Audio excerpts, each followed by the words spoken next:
Saludos Honduras, gracias por concurrir puntuales a nuestra cita los domingos a través de Televicentro. ¿Es el presupuesto general de ingresos y egresos de la República un instrumento para el desarrollo nacional? ¿En qué consiste? ¿Cómo se configura? ¿Cómo debería configurarse? Encontraremos sin duda alguna respuestas a estas inquietudes con nuestro invitado de hoy en nuestro foro. Está aquí con nosotros un distinguido economista del Foro Social de la Deuda Externa y del Desarrollo de Honduras, FOSDE, don Ismael Cepeda Galo. Este gran profesional nació en Choluteca en 1986. Se graduó en Educación Media de Perito Mercantil y Contador Público en el Instituto Gustavo Adolfo Alvarado. Costeó sus estudios universitarios de Economía en la UNA, trabajando como bombero del 2006 al 2016. Realizó su práctica profesional de la carrera de Economía en el FOSDE a partir del 2013 y obviamente ahí se quedó para servir al país. Economista e investigador del Foro Social de la Deuda Externa y Desarrollo de Honduras y maestrante de Estado y Políticas Públicas en la Universidad Nacional. Don Ismael Cepeda, bienvenido al programa Vanegas. Muy buenas noches, sin duda es un placer estar aquí con usted y bueno, hablar de un tema tan importante y que no se discute recurrentemente, que es el presupuesto general de la República. Otra cosa que no me gustaría que se discutiera es que usted se oponga a que yo le haga una caricatura aquí en vivo mientras le escucho conversar. Sin duda que no, y gracias más bien por la invitación y la realización de esa magnífica caricatura. ¿Cómo la quiere? Ahorita que está el papel en blanco, podríamos llegar a unos acuerdos, aunque sean mínimos. Bueno, como en la discusión del presupuesto, vamos a no, así como esa tratar, no. Hagámosla mejor. Mucha mejor. Bueno, dejémoslo en sus manos. Muy bien. Voy a elaborarle una caricatura aquí con la que honraré su presencia en el programa. Vamos a destacar esa nutrida barba que usted lleva. ¿Significa algo? Bueno, como usted bien leyó mi medio currículum, fui bombero y eso me hizo durante 6 años estarme rasurando día con día, porque dentro de las normas no solo higiénicas, sino también de emergencia, que uno usa una careta en los incendios estructurales, o sea, de edificios, edificaciones. Entonces es prohibido llevar barba. Es prohibido porque no se puede adherir la careta del equipo de respiración autónoma. Ya, entonces hoy usted disfruta de libertad. Y esa barba significa en cierta medida la libertad. Ya. Muy bonita explicación. Voy a elaborarle un dibujo aquí con el que honraré su presencia y le vamos a patentizar nuestro agradecimiento por venir a compartir aquí sus puntos de vista. Me causa alguna curiosidad, no puedo negárselo, que usted se llame Ismael.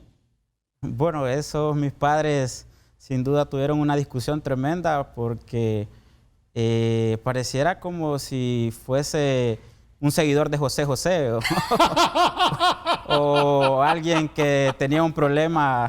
¿Su papá en todo caso o su mamá? No, creo que mi papá. ¿Su papá? Pero no, realmente es que mi padre solo tiene un Ismael y mi abuelo de igual manera solo un Ismael. Entonces optaron por repetir el nombre. Por repetirlo, por mi padre y mi abuelo. Conozco muy pocos casos de hondureños que usen ese modelo para llamarse. Sin duda, es muy difícil encontrar. Muy bien, don Ismael, gracias por estar aquí. Quiero que me ayude a entender algunas cosas como premisa para que aportemos algo en esta hora de discusión aquí. ¿Por qué es importante discutir a fondo en un país el presupuesto público? Bueno, en primer lugar porque es donde se materializan la visión de un país. Es donde se concretizan las políticas públicas y donde podemos observar que todo ese plan de gobierno o esa propuesta que nos hicieron antes de ser electos los gobernantes se encuentra establecida en un presupuesto general ¿Qué de es la un República. presupuesto? ¿Es algo más que una lista de entradas y salidas? Bueno, y ese es uno de los asuntos más importantes, que como se materializa las políticas públicas es donde uno visualiza hacia dónde va el país. ¿Qué es un presupuesto, don Ismael? Un presupuesto es un documento donde tiene ingresos y gastos y tiene una normativa para su ejecución. Y por eso el presupuesto general de la República se discute en el Congreso Nacional, no solo un artículo de ingreso o un artículo de gastos, sino más de 260 artículos, y este presupuesto 2020 tiene 266 artículos, que es la normativa para su ejecución el próximo año. Es entonces que las disposiciones forman parte dentro de la discusión del presupuesto. ¿Y qué quiero decir con esto? Es como en el hogar. Usted no solo tiene ingresos y gastos, sino una discusión tremenda con su esposa, con sus hijos, de cómo lo va a ejecutar. Si usted desea, por ejemplo, darle una mejor educación, pues va a asignarle más prioridad o asignarle más recursos a la educación. Y por eso es la importancia, y por eso el FOSDE ha dicho recurrentemente que el presupuesto general de la República es un instrumento de desarrollo, porque ahí es donde colocamos realmente todas esas ilusiones que nos dicen los gobernantes ahí en ese presupuesto. Me parece eso teórico. En Honduras no me parece práctico. En Honduras no es un instrumento de desarrollo el presupuesto. Bueno, cuando comenzó la pregunta era a nivel teórico, pero si ya los colocamos en Honduras, pues sin duda hemos visto durante años, razón usted. décadas. Qué persona tan brillante. Tiene razón, absolutamente. De la teoría a la práctica, ¿verdad que el presupuesto nuestro no es un instrumento de desarrollo así como se conforma?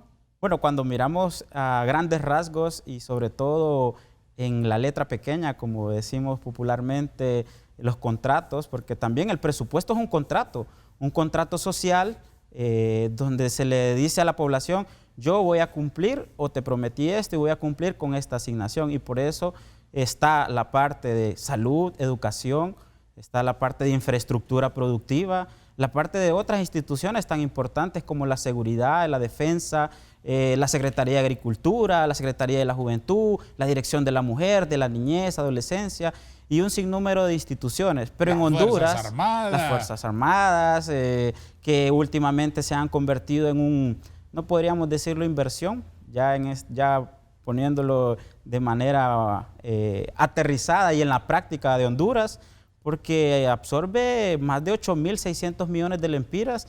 Y vemos que han habido señalamientos que hasta narcotraficantes de Estados Unidos, hondureños, han mencionado que se utilizaron equipos de las Fuerzas Armadas para trasegar droga. Entonces, ahí hay un elemento importante a discutir de esa asignación presupuestaria. ¿Cómo a los debería militares. de configurarse el proyecto y cómo debería de dictaminarse en el Congreso el presupuesto para que se convierta en una herramienta que nos saque de esto? Cuando nosotros escuchamos que la Secretaría de Finanzas, antes del 15 de septiembre, como reza la Constitución, debe de presentar al Congreso Nacional ese anteproyecto, no menciona un presupuesto, menciona un anteproyecto, y ese anteproyecto tiene que ser discutido por la Cámara del Congreso Nacional. Y por eso también tiene ciertos pasos. Y para contestar su pregunta es que la Secretaría de Finanzas tampoco podemos satanizarla que no hace su trabajo, sino que tiene un proceso de formulación que comienza en marzo, abril, y comienza a recabar todos los planes operativos de las instituciones, los POA como los conocemos, los planes anuales, tenemos los planes de adquisiciones y compras, que son los PAC, y comienza a revisar que los objetivos de cada secretaría, las funciones de cada secretaría deben de tener proyectos o presupuestado algunos ingresos y los gastos como bien los conocemos. Pero la secretaría tarda, por eso tarda meses, pero el asunto real es que cuando ya comenzamos a ver tanto la situación socioeconómica del país y vemos que la asignación de presupuesto no es coherente con suplir las necesidades y suplir sobre todo o tratar de revertir prácticamente estas condiciones. Por eso hay muchos señalamientos para la Secretaría de Finanzas si el presupuesto realmente es un instrumento de desarrollo. Es probable que haya cuestionamientos, pero de parte de intelectuales como ustedes, de estudiosos como ustedes, de organizaciones prestigiadísimas como el FOSDE, que usted integra con un equipo de profesionales maravilloso, y aprovecho aquí para mencionar a don Mauricio Díaz Burdet, que es el director, ¿no? Ese es el cargo. Yes. Es el director, que es un hondureño que nos hace sentirnos orgullosos porque estudioso como poco, responsable como pocos, y me parece un tipo brillante. Me lo saluda mañana lunes, por favor, cuando se lo encuentre en la oficina. Sin duda que sí. Esos señalamientos que ustedes hacen, esperaríamos que lo hicieran los partidos políticos, por ejemplo, y no lo hacen. ¿No están conscientes nuestros líderes de la importancia que tiene el presupuesto general, que en otras sociedades es el principal debate en los parlamentos? Lo más difícil de acordar en el Parlamento español es la visión de PSOE, de PP, de Unidas Podemos, de Izquierda Unida, del otro, de Ciudadanos ahora, sobre las cuentas del Estado. Es lo más difícil de lograr acuerdos, porque hay visiones distintas, hay opiniones distintas, a partir de que lo han estudiado. Aquí nuestros partidos políticos no tienen estudios económicos y por lo tanto no tienen opiniones sobre el presupuesto. ¿Está usted de acuerdo? Yo estoy totalmente de acuerdo con usted, pero antes de contestar más a profundidad, no puedo estar sentado aquí sin mencionar a otro de los maestros en FOSDE que falleció hace un par de meses, casi, el subcoordinador Raf Flores, que es, por supuesto, que sin duda no podría estar yo sentado aquí si no fuese por él. Honramos su memoria, por supuesto que sí. Y de igual manera todo el equipo de los que trabajan ahí. Y bueno, el asunto real es que los partidos políticos, como menosprecian la asignación presupuestaria, pareciera que no entienden que ahí es donde se hace la incidencia. Y pongo un ejemplo clarísimo. Ustedes a mediados de año dicen, bueno, ampliemos la partida presupuestaria para educación para arreglar tal escuela. Un ejemplo claro. Casi siempre escuchamos eso. Pero dentro de la discusión del presupuesto o el anteproyecto, ¿por qué no lo hacen? Nos ahorraríamos mucha indisciplina fiscal, nos ahorraríamos trabajo de la Secretaría de Finanzas de estar revisando partidas, sacando recursos de una instancia, colocándosela a otro, si prestaran atención en el debate del presupuesto. No quiero liberar a nadie de culpa, pero eso no ocurre solamente a iniciativa de los diputados, don Ismael. No, claro. La Secretaría de Finanzas envía un montón de reformas a lo largo del año, como si ellos no hubieran sido los que parieron la criatura. Las secretarías de Estado de todos lados están enviando, mire, corríjame por favor esta asignación, por favor autoríceme este cambio acá, por favor, mire, ajústeme esta cuenta por acá, mire que el bolsillo por acá se nos quedó corto, que no sé qué. Sí, existe también la proyección de que no se pueda cumplir la ejecución de un presupuesto. Por eso también hay un tema ligado mucho a los ingresos y gastos, que es el déficit fiscal, que es esa diferencia que no se cumple entre los ingresos y gastos. Y casi siempre en Honduras lo que ha existido es déficit, es decir, que gastamos más que nos ingresa. ¿De cuánto es el presupuesto, el proyecto de presupuesto que llevó Finanzas al Congreso antes del 15 de septiembre? Para el 2020 hay presupuestado más de 282.000 millones de lempiras, que si lo colocamos en relación al Producto Interno Bruto, significa que nuestra economía está siendo manejada estatalmente, porque absorbe alrededor del 45% del PIB. Y esos son uno de los señalamientos que no solo ha hecho el FOSDE, la misma empresa privada, desde que se presentó, y otras instancias académicas, diciendo que, bueno, este presupuesto no debió ser incrementado en ningún lempira. ¿En cuánto es el porcentaje en relación con el presupuesto 2019? Bueno, del 2019 tiene un crecimiento alrededor del 18%. Estamos hablando de 21.000 millones de lempiras, que aquí sí hace la salvedad la Secretaría de Finanzas, porque recordemos que el gobierno está conformado por dos grandes sectores: la administración central, que son la secretaría, las direcciones, y la administración descentralizada, que entran los institutos de previsión y las empresas estatales como el ENE, Ondutel, que por su dinámica casi no nos debemos enfocar, bueno, sí nos debemos de enfocar, pero debemos de separarla en cierto momento. ¿Por qué? Porque tienen ingresos propios. Ondutel tiene ingresos propios, la ENE tiene ingresos propios, los institutos de previsión tienen sus ingresos y en su funcionamiento la recuperación de los créditos y de otro tipo de dinámicas que tienen ellos. Disfrutemos de unos mensajes mientras me dedico a entintar la barba de este buen hombre que está platicando conmigo aquí.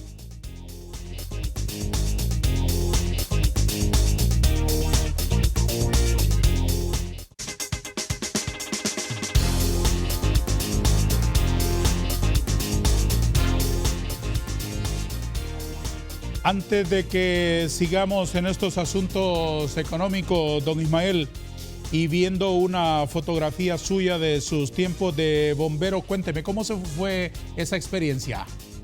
Bueno, creí que tenía la vocación natural de ser bombero, por eso comencé. ¿Lo deseaba desde pequeño? No, fue algo coyuntural. Se fue dando porque comencé como bombero voluntario. Después de un par de años y por un problema económico, bueno, dije, ¿por qué no pedir la plaza? O sea, ya con sueldo.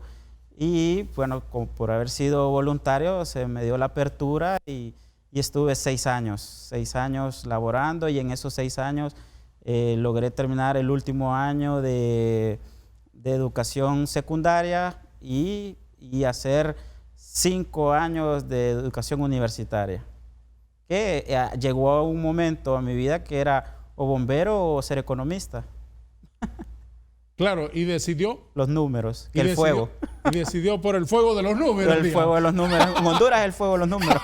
O apagar incendios económicos. Es una buena forma de explicarlo. ¿Cómo es manejado el cuerpo de bomberos? ¿Se es manejado adecuadamente? Bueno, en estos momentos hubo los 2 últimos comandantes, a mi criterio, muy buenos. Sin duda hay criterios diferentes, sin embargo, lo real es que mejoraron mucho la parte salarial. Por ejemplo, podría decir que cuando salí no era tan bueno, ahora por lo menos dentro de los salarios mínimos que da el país es bueno. Y la parte de infraestructura, de equipo, hubo mucha adquisición de buen equipo europeo. Por ejemplo, usted mira los camiones, mira los trajes de los compañeros, que son realmente de acorde a las necesidades que podríamos tener en el país, sobre todo por una infraestructura un poco extraviada, que ahí se nota la peligrosidad o también mucho del movimiento o la transitabilidad que tienen los camiones en ciertas calles. Desde luego. Muy bien. Retomemos el hilo de la conversación sobre el presupuesto público. Ese aumento del 6%, ¿es el aumento? Del 18%. Del 18% para el presupuesto público del 2020, ¿está justificado? Bueno, en primer lugar, y un poco enganchándonos a la discusión que tuvo la empresa privada, sin duda, y con cifras oficiales, hay un desaceleramiento de la economía y por ende el financiamiento, que aquí ya vamos incluyendo otro tipo de miradas del presupuesto general, es quién lo va a financiar, quién está financiando el presupuesto general de la República. Y cuando vemos que son la mayor parte de impuestos indirectos, sabemos, como una parte ya teórica, que el que menos tiene, más paga. Es decir, el 15% del impuesto sobre la venta perjudica más al que menos tiene, porque no es lo mismo que un impuesto directo que grava la renta, que grava la utilidad. Ahora, en palabras más sencillas todavía, cuando yo voy y si yo gano 15,000 lempiras, cuando voy al supermercado y compro un pantalón, vamos a colocarlo, un pantalón de 500 o de 1,000 lempiras, yo pago de impuestos sobre venta el 15%. O esa chaqueta que usted... No, esa chaqueta anda muchísimo más arriba. Eso bueno, pongámosle unos 2.000 empiras. Es impagable. Pero 2.000 empiras. Un pantalón de un caricaturista, bueno, por ejemplo. Bueno, vamos a poner 1.000 empiras. Y el 15%, entonces serían 150 lempiras. Ajá. Entonces, usted que gana 15.000 lempiras, hipotéticamente, me imagino que no. Los caricaturistas muchísimo menos. Ni le cuento para que no rompen llanto. Continúe, por favor. O póngase usted de ejemplo. O el 15% de ese pantalón, esos 150 lempiras me perjudican más a mí porque gano 15.000.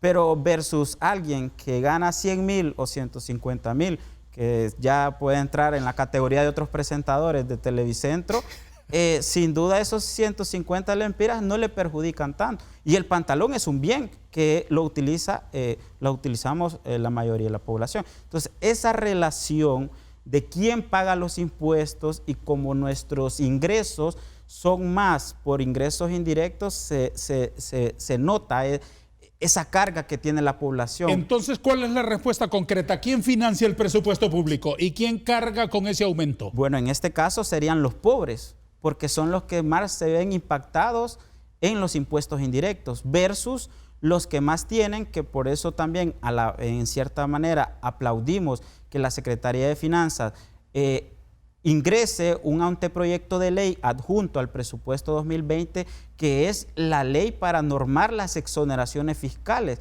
que es otra mirada de los ingresos que deja de percibir, en este caso, deja de percibir las arcas del Estado por tener algún tipo de política de atracción de inversiones. Por eso hay ciertos rubros que se exoneran porque se quiere dar un ambiente de atracción de inversiones. Podemos hablar de la agroindustria, podemos hablar de la maquila, podemos hablar de otro tipo de sectores que necesitan algunos estímulos o alguna imagen de país para asentarse en Honduras. Y por eso también se habla de los privilegios fiscales, de esas exoneraciones que va a entrar en debate con esta nueva ley que presentó la Secretaría de Finanzas, y ver si también se consiguen ciertos recursos y no seguir cargando a la población y en todo caso hacerle frente a los egresos del Estado. ¿Significa entonces que si el más pobre es el que tiene que cargar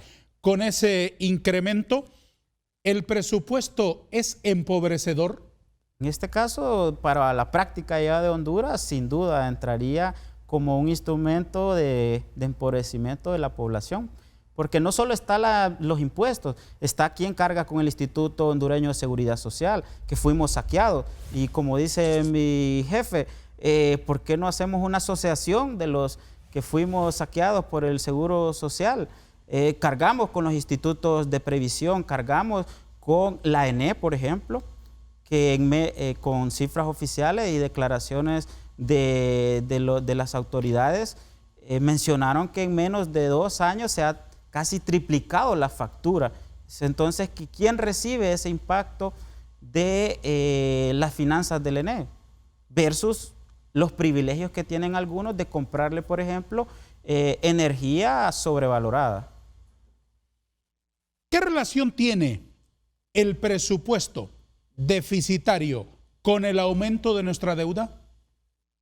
En este caso, la deuda ha sido un instrumento de financiamiento del presupuesto. Vemos que para el 2020 se va a pagar alrededor de 42.500 millones de lempiras. Estamos hablando de que ha crecido ese pago solo con un año respecto al otro, es decir, con el respecto al 2019, más del 10%. En el 2019 vamos a pagar alrededor de 38.000 millones y ahora para el 2020 más de 42.000 millones. Pero ¿qué hablé de la trampa? Hay una trampa también, porque se pagan 42.500 millones de lempiras, pero se van a contraer, y está dentro del presupuesto de los ingresos, más de 35.000 millones. Es entonces que como hacen algunos hogares que tienen mal administración de sus finanzas personales o familiares, que sacan un préstamo para pagar otro, sacan una tarjeta de crédito para pagar otra.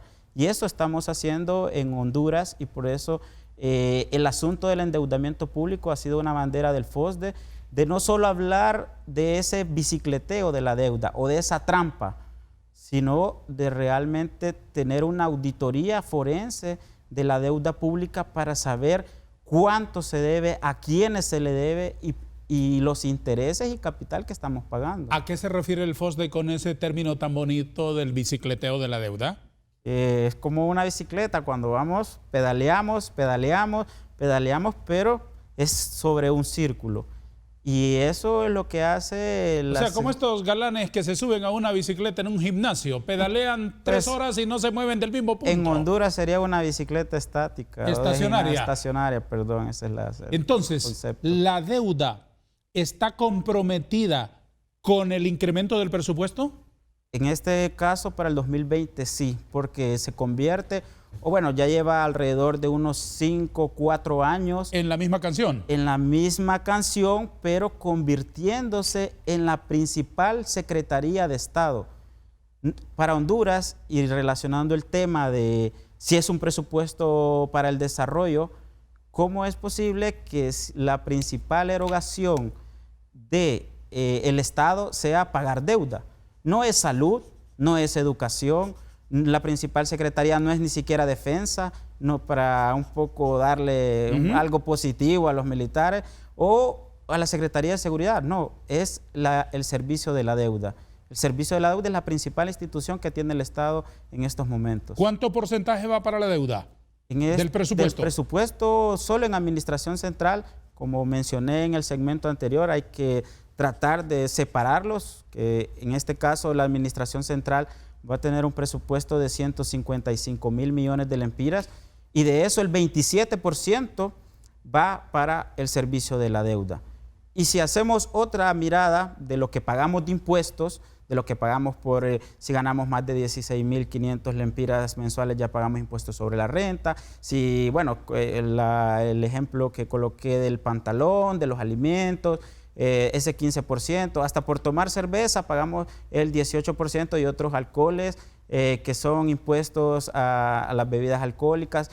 En ese caso se va a recaudar o se tiene proyectado más de 100.000 millones de lempiras. Es entonces, y aquí aterrizo con lo de la deuda, si de esos 100.000 millones de lempiras, 42.500 van para pagar deuda. Entonces, si lo pone como un hogar del 100% de sus ingresos, ¿cómo va a ir destinado más del 25%, más de un cuarto para pagar deuda? ¿Es una administración sana esto? Termine de aterrorizarnos. ¿De cuánto es el total de la deuda? Ese sería como la cereza del pastel, porque no es dónde está el piloto, sino dónde está todo ese monto de endeudamiento que en cifras oficiales habla más de 11.600 millones de dólares. 11.600 millones de dólares debemos. Y eso es lo que reporta CEFIN, porque si ustedes recuerdan, el FOSDE tiene un debate de que no es ese monto.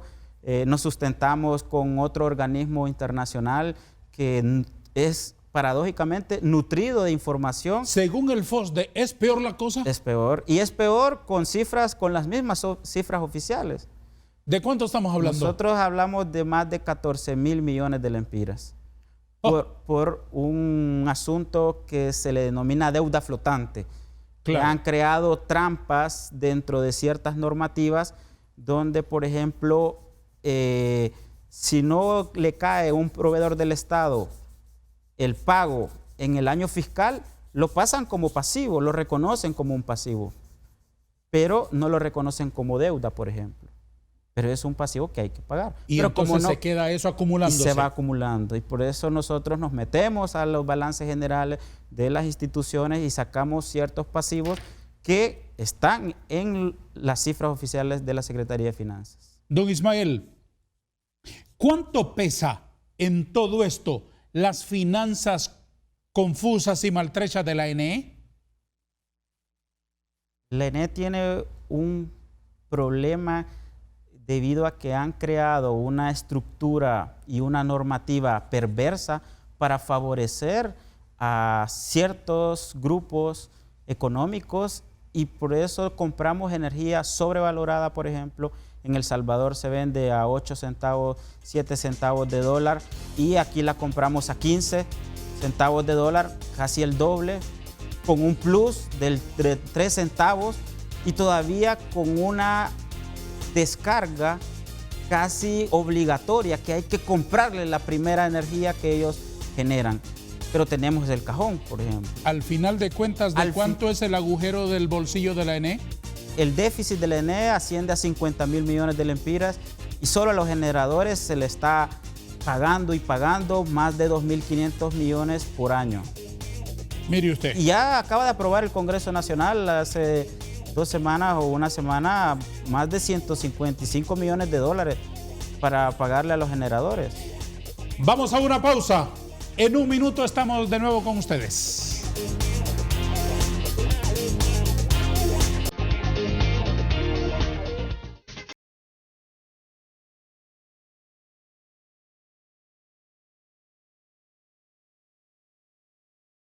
Dibujo y converso. Converso y dibujo, como es nuestra misión aquí cada domingo, en un programa que siempre resulta ilustrativo por la inteligencia de nuestros interlocutores. Lo emitimos los domingos después de Noche de Gala por Canal 5 y lo repetimos al domingo siguiente a través de la pantalla de TSI a las 8 de la madrugada, tempranito el domingo. En los extremos del día, si usted no tiene algo más edificante que hacer por su vida, permítanos el honor. Para nosotros, desde luego, es un señalado privilegio de acompañarles en el día del descanso. Gracias a todos por estar aquí siempre pendientes de nuestras conversaciones y de cómo va apareciendo en este lienzo, así milagrosamente, la caricatura de nuestros interlocutores. Estoy agregando color al retrato humorístico con el que honraremos la presencia de don Ismael Cepeda, economista del Foro Social de la Deuda Externa y del Desarrollo, FOSDE. Va apareciéndose. Lo mejor será su opinión, lo más importante será su opinión al final del foro o lo que digan en su casa. ¿Está soltero usted? Sí, sí. Muy bien. Pues lo que digan sus amigos. Bueno. Lo que digan sus amigos. Don Ismael, ¿cómo se resuelve el problema del ENE? Bueno, nosotros creemos, como toda empresa, llámese privada, pública, es la revisión de los costos. Si nosotros tenemos costos bajos, podemos tener un precio competitivo para entrar al mercado. ¿Favorecen ustedes entonces la idea de revisar los contratos que ya están firmados? Sin duda que sí, porque también, como lo he mencionado, es que se ha creado una estructura desde el 2006 con ciertas leyes, ciertas normativas, 2013, la ley de incentivos, y que ha llegado el momento de ponerle un alto a esos costos, a esas sobrevaloraciones de precios, y que posiblemente vaya ligado mucho a un plan de inversiones de infraestructura público. ¿Por qué? Porque ¿hace cuánto no se construye una represa, por ejemplo? ¿Hace cuánto no se invierte en el cableado, en el tendido eléctrico? Hace muchos años. Y eso que se le dio la potestad a un operador privado, en este caso la EH, para la reducción de pérdidas técnicas y no técnicas. Pero al parecer, y a un debate dentro de los entes supervisores, que es la Superintendencia de Alianzas Público-Privados y la empresa privada que le toca la supervisión, no concuerdan si realmente está cumpliendo esa misión. Pero con que usted baje los costos, revise los contratos en este caso y haga las inversiones necesarias, sin duda cualquier empresa mejoraría. En los números que ustedes han revisado, ¿cuáles secretarías de Estado, cuáles sectores o qué renglones en términos generales son los que tienen incrementos en el proyecto de presupuesto 2020? Pero si lo vemos, hay dos miradas, por institución y por objeto de gasto. Voy a comenzar con los objetos de gasto porque también ha sido un señalamiento recurrente del FOSDE y de organismos internacionales como por ejemplo el Fondo Monetario Internacional. ¿A qué se refiere con eso concretamente? Concretamente a los sueldos y salarios. No podemos tener un peso en la administración central de más de 50.000 millones de lempiras para burocracia y en la administración descentralizada por encima de 30.000 millones de lempiras. Entonces, usted tiene solo en el gobierno general 80.000 millones en sueldos y salarios que el sistema de recursos de personal público habla que hay alrededor de 192.000 empleados públicos. Entonces, es un tema a tocar y un tema que posiblemente también abona a otras situaciones de desigualdad en el mercado laboral. No es lo mismo trabajar en una empresa privada versus un funcionario que posiblemente, si es director, si es ministro, posible gana más que un gerente de un banco que por su rentabilidad tiene que pagar mucho mejor que otro rubro económico. Entonces, pongámosle números.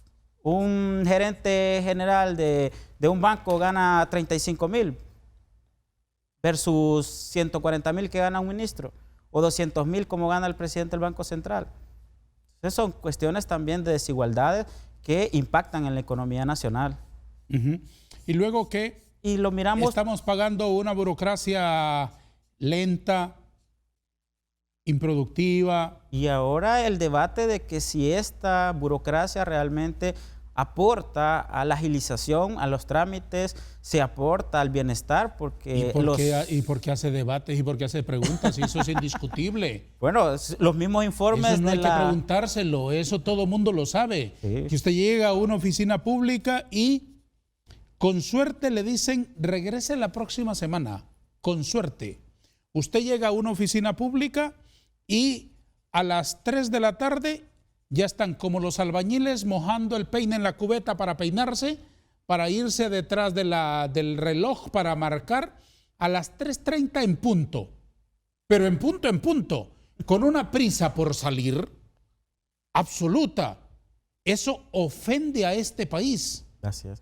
Pero también hay técnicos muy buenos, personal muy capacitado, que eso también se reconoce. No, sí lo hay, pero la mala práctica está generalizada. Lo que pasa es que con la politización partidaria que se ha dado dentro de las instituciones, se crea ese ambiente donde el buen técnico, el buen funcionario, sí. Al ver que subcontratan o contratan 5 más, que esos 5 están prácticamente con el celular y entonces dice él, bueno, ¿yo qué estoy haciendo aquí? Así es. Eso sin duda también es un efecto de todo esto. Muy bien, retome la plática y denos ejemplos concretos. ¿Dónde se está aumentando el presupuesto en las agencias del Estado?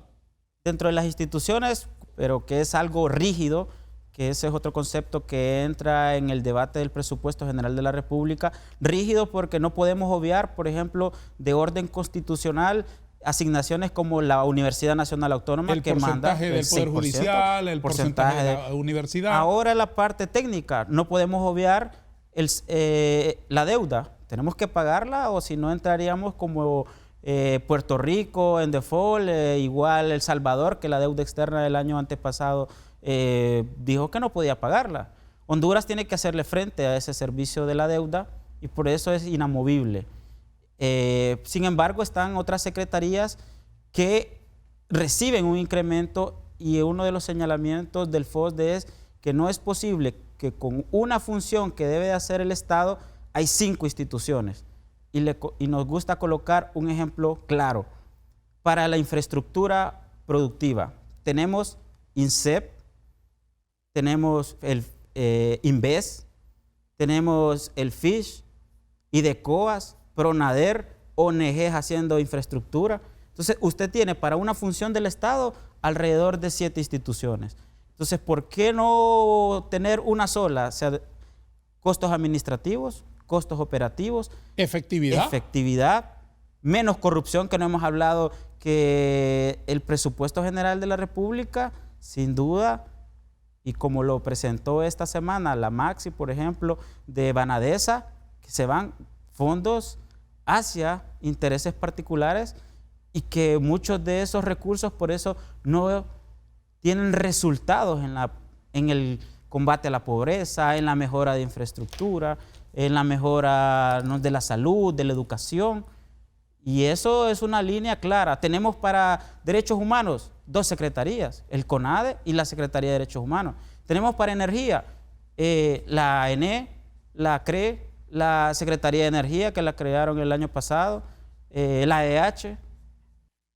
¿Cuánto de este presupuesto está perforado por la corrupción? Algunos estudios, y el FOSDE trata, en este caso es una premisa o primicia para el programa, es que con el CNA se trata de hacer un documento que trate de estimar el impacto de la corrupción. Y yo coloco un ejemplo claro. En Costa Rica cuesta 1 kilómetro de carretera alrededor de $500,000. Aquí cuesta $2,5 millones. 1 kilómetro de carretera. Sacando inventarios de lo que realizan las carreteras, de cuánto nos cuesta en tiempo, cuánto nos cuesta en dinero. Todo el asunto de la corrupción, el presupuesto general de la República se podría ir destinado más del 20%. Se puede ir destinado posiblemente en áreas tan sensibles como la infraestructura. Aquí hablamos mucho del seguro social, pero si nos metiéramos en la parte de infraestructura, ¿cuántos proyectos se hablan de que se construyen, de que se adquiere deuda, de que se, ampliación? En el Congreso pasan un sinnúmero de ampliaciones, que carreteras terminan realizándose a los 15 años cuando tenían que haber tardado 2.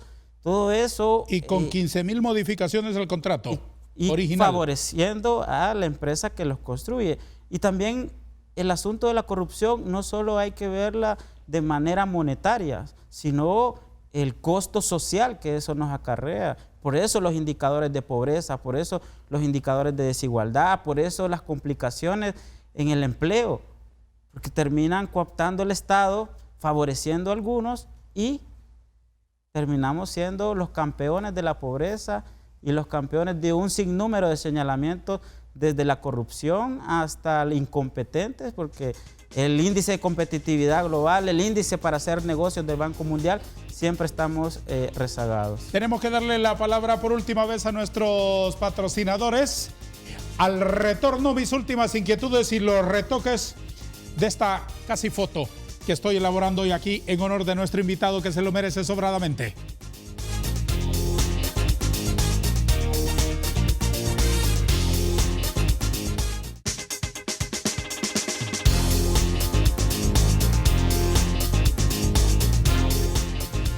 ¿De cuánto es el déficit? El déficit fiscal en Honduras llega alrededor de 15,000 a 16,000 millones de lempiras. Ha podido controlarse en cierta medida con la ley de responsabilidad fiscal, que tiene ya alrededor de 3 años. Sin embargo, los asuntos que hemos comentado, como por ejemplo lo de la deuda, que se esconde en ciertas partidas o tratan de modificar el concepto como no una deuda, sino un pasivo, por lo del año fiscal, que no, el pago no cae en el año fiscal, entonces pasa para los proveedores en otra subcuenta, pero se logra mantener. El problema aquí del déficit es que mucho es financiado con más deuda y con los ingresos que poco a poco le cuestan más a la población, como hemos venido hablando también del asunto de la regresividad, o sea, que el peso de los impuestos cae en el que menos tiene, que hay sectores privilegiados y un sinnúmero de cosas que entramos y sobrecargan a la población, desde la venta de servicios como la energía eléctrica o las licencias, multas, que hay una N cantidad de cosas que tenemos que hacerle frente al hondureño. Desde luego. Ahora, señor Cepeda, ¿qué conocimiento tiene el FOSDE acerca de la discrecionalidad que tiene el administrador de los recursos públicos en las disposiciones generales del presupuesto? Bueno, hay varios artículos, voy a citar uno, en la discrecionalidad de los recursos públicos, por ejemplo, para la publicidad.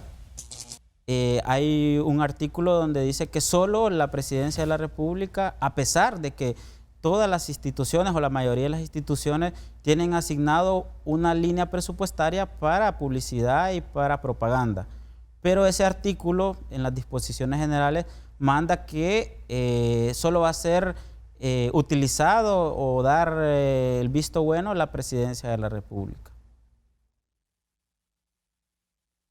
¿En qué otro lugar encuentran ustedes un huequito por donde se puede meter el diablo? Bueno, en la plataforma Vida Mejor, el fideicomiso que tiene más de 4.500 millones de lempiras. Y bueno, lo que he mencionado, sale la Maxi esta semana denunciando de los fondos que utilizó Banadesa por la plataforma Vida Mejor. Muchos han sido sobrevalorados, desde los sándwiches hasta los vehículos que contrataban para ir a dejar el bono. Entonces, porque es un fideicomiso que no hablamos, no abordamos, que es un mecanismo financiero privado, pero la gestión pública lo está usando demasiado, desde el fideicomiso, por ejemplo, Vida Mejor, hasta el fideicomiso de la tasa de seguridad. Unas últimas inquietudes desde el punto de vista propositivo, para que no digan que aquí solamente venimos a llorar, también mencionemos lo positivo. ¿Qué hay de bueno en el presupuesto? El presupuesto, hay una mayor asignación a educación, a salud, hay una mayor asignación a infraestructura y está la ley que trata de normar las exoneraciones fiscales. ¿Cómo debería ser un presupuesto para un país como el nuestro, para una economía del tamaño de la nuestra, para que sea de verdad un instrumento de desarrollo? ¿Qué es el enfoque con el que iniciamos nuestra conversación? Debería ser, aunque nos pongamos un poco liberales en el sentido estrictamente económico, un Estado más pequeño, un gobierno más pequeño, más eficiente, más productivo, más transparente, que rinda cuentas, pero sobre todo que escuche a la población, que tengamos participación ciudadana en la formulación del presupuesto general de la República, porque no es lo mismo un técnico en un set, en un escritorio, y que trate de resolver los problemas de Yamaranguila, los problemas de Ocotepeque. Tiene que ser la gente que está ahí, decirle cuáles son esos problemas y esas necesidades, y por ende que estén reflejados en el presupuesto general de la República. ¿Cuál debería ser el enfoque de las políticas públicas en relación con la deuda? Con la deuda ya sobrepasamos cualquier indicador internacional. El mismo fondo, el Banco Mundial, coloca que no debe de sobrepasar el 40% del Producto Interno Bruto. A la fecha, y con cifras de la Secretaría de Finanzas, llega al 47%. Y más allá de otros indicadores, lo que he mencionado, el servicio de la deuda es la principal Secretaría de Estado, y a pesar de que no hay una teoría, por decirlo de alguna manera, que sustente lo que decimos, sin embargo, en la administración pública o aún en la administración del hogar, ningún hogar tiene finanzas saludables y el mayor porcentaje de sus ingresos va destinado a hacerle frente a una deuda que no está, porque ese es otro asunto. Claro. O sea, si hubiese sido una deuda para infraestructura, que se le mirara el queso a la tustaca, digamos. Por lo menos. Pero solo está la factura allí. Solo está la factura. Solo está la factura. Quiero compartir, don Ismael, con los espectadores que han sido tan gentiles, tan finos, tan generosos con nosotros de acompañarnos este domingo. Quiero compartir con todos el resultado de mi trabajo, el dibujo que he estado elaborando aquí mientras escuchaba las explicaciones de este buen hombre, el economista del Foro Social de la Deuda Externa y del Desarrollo de Honduras, don Ismael Cepeda Galo.